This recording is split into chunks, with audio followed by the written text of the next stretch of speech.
Você já parou para pensar o que faz a gente confiar mais ou menos em uma empresa ou levar mais ou menos em consideração o conteúdo de um anúncio? Pois é, existem técnicas para convencer as pessoas de forma inconsciente de que o que você está falando é relevante.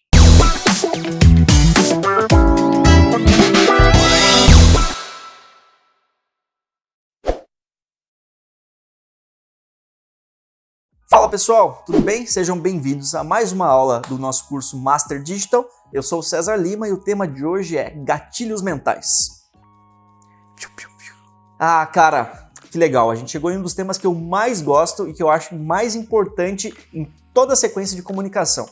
Os gatilhos mentais, eles dão a base para a gente conseguir construir a comunicação independente da rede em que a gente vai atuar. Seja um anúncio no Google, seja um post em rede social, seja um vídeo. A utilização de gatilhos facilita muito a construção do conteúdo, porque você sabe mais ou menos como o receptor vai receber essa mensagem, como ele vai entender o que você está falando e como ele vai agir em relação ao que você está querendo passar de mensagem. Isso é muito legal. Com relação aos gatilhos mentais, a gente tem N gatilhos. Eu vou deixar um documento em anexo para vocês aqui com um exemplo de diversos gatilhos mentais, mas a gente vai trocar uma ideia aqui sobre os principais. Um gatilho mental que funciona super bem é o gatilho da prova, ou seja, você mostrar para a pessoa que o que você está fazendo realmente funciona. Você já deve ter visto N vezes pessoas mostrando saldos bancários, resultado, mostrando diversas formas de te convencer do que aquilo que ela está falando realmente funciona, realmente dá resultado. Algumas coisas são verdade, outras não, mas o importante é identificar que isso é um gatilho. É uma pessoa que não está só falando o que ela faz, o que ela está oferecendo, mas ela está mostrando que aquilo já funcionou anteriormente, ela está tentando te provar que aquilo realmente funciona. Se a gente for pegar um exemplo disso, a gente pode pegar produtos inovadores, né, que mostram o seu funcionamento acontecendo. Então, existem determinados liquidificadores que trituram praticamente tudo. Então, as pessoas fazem vídeo jogando o celular ali dentro, jogando um tablet ali dentro e o liquidificador tritura tudo aquilo. Essa é uma forma de provar que ele realmente funciona, entende?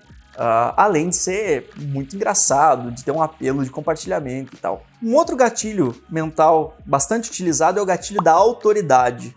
E aqui a gente tem um ponto que autoridade e celebridade são coisas bastante diferentes. A autoridade é uma pessoa realmente muito reconhecida em uma determinada área. Então, se a gente falar sobre a área de restaurantes, a área alimentícia, e mencionar, por exemplo, o Jacan, ele é um cara conhecido, respeitado, ele é uma autoridade na área gastronômica. Se você utiliza o Jacan em uma propaganda de alimentos, ele realmente vai falar com autoridade sobre aquilo. Agora, se eu utilizar, por exemplo, o Jacan em uma propaganda de carro, ele não vai ativar o gatilho de autoridade, porque ele não é um super entendedor ou conhecedor do mercado automobilístico. Então, é importante você entender que autoridade e celebridade são coisas diferentes. Mas, provavelmente, para o formato de anúncio que a gente está conversando aqui, esse gatilho de autoridade não é um dos mais fáceis de ser utilizado, porque provavelmente incide um custo mais elevado. Um outro gatilho que pode ser utilizado é o gatilho social ou prova social. E esse gatilho consiste em você não falar faça algo, você diz estão todos fazendo. Você mostra um comportamento coletivo de pessoas que estão contratando um determinado serviço ou estão adquirindo um determinado produto. Por exemplo, um show. Ao invés de você falar que os ingressos estão disponíveis ou falar o preço e tal, você fala que 80% dos ingressos já foi vendido. Isso é um gatilho social, você mostra que muita gente tem interesse naquele produto. E é um pouquinho diferente do próximo gatilho que a gente vai falar, que é o gatilho de escassez. Então, quando eu falo que muita gente tem interesse em algo, isso é um gatilho social. Você mostra que o comportamento geral é de consumo daquele determinado produto ou serviço. Agora, quando eu falo que restam poucas vagas, últimas unidades, o prazo está acabando, só amanhã, só até sexta-feira, esse tipo de gatilho é o gatilho de escassez. Tá? É muito utilizado no varejo e cria um senso de urgência na pessoa que está recebendo a mensagem. Por que isso é legal a gente mencionar? Né? Vocês já devem ter sido impactados por isso em algum momento. Às vezes é inconveniente, às vezes não, Mas o legal disso é que a gente parte da premissa de que o ser humano ele é preguiçoso por natureza. Não estou querendo dizer que você acorde tarde, ou que você não é motivado, ou que você não faz as coisas, mas a gente deixa para agir sempre um pouco mais para frente, caso a gente tenha essa opção, né? Então, entrar em contato, adquirir um produto, adquirir um serviço, nem sempre é uma prioridade. Então você vê um anúncio e deixa isso para um segundo momento. Falar, quando eu chegar em casa eu compro, no final de semana eu olho com mais calma, etc. Então, a tendência que o ser humano tem é prorrogar essa tomada de decisão. E às vezes no dia a dia você deixa para depois, e esse depois nunca chega, você vai estar ocupado fazendo outras coisas, etc.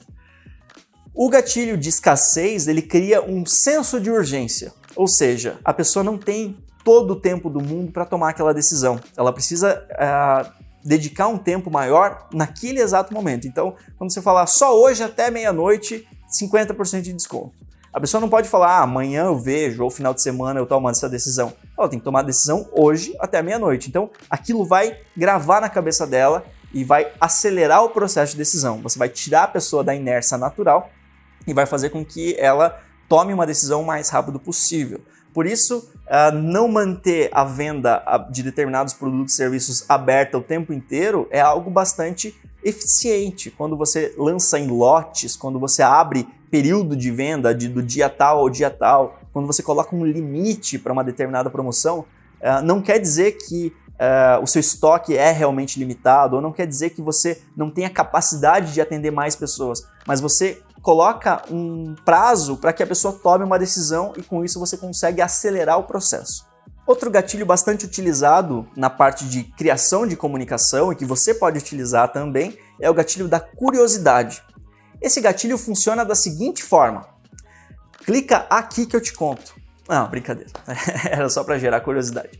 Mas você já deve ter sido impactado por posts, anúncios, matérias, etc., que não entregam já no título, na chamada, a resposta para o tema que você está consumindo. Um exemplo clássico é uma página de esporte no Facebook e no Instagram que comenta sobre as transações de mercado, comenta sobre futebol e outros esportes, etc., e que normalmente na sua chamada coloca joia do futebol nacional é vendida para gigante europeu. Essa é uma chamada clássica de gatilho de curiosidade, porque não foi entregue nenhuma informação com relação a quem é o jogador, aonde ele atuava, para qual time ele está indo, nem para qual país, nada. E ao mesmo tempo fomenta essa curiosidade de saber, cara, será que é do meu time? Será que vai para um time que eu gosto?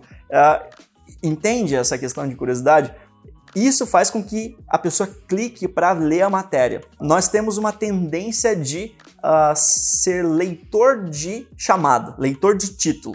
Então muita gente até compartilha muita coisa só pelo título. Às vezes nem entrou na matéria e nem leu o conteúdo completo. Esse gatilho de curiosidade faz com que a pessoa avance um passo e abra a matéria, e leia e se informe mais a fundo sobre o que está sendo falado. É legal porque só em um título, um headline, você não consegue passar tudo o que você gostaria. É um espaço muito curto. Em um conteúdo mais longo, você consegue detalhar melhor como funciona o que você está querendo dizer. Então, essa sacada do título e tal, ela é muito útil para determinados segmentos. Como eu tinha comentado, eu vou deixar aqui em anexo um documento com diversos outros exemplos para inspirar vocês a utilizar esses gatilhos na criação do dia a dia. A gente está chegando ao final de mais uma aula e, como sempre, eu vou deixar para vocês aqui uma sugestão de música do dia. E a música de hoje é Best Day of My Life, do American Authors. Espero que vocês gostem, espero que essa música inspire vocês e que passe a fazer parte da playlist de vocês como faz da minha. Um abraço e até a próxima.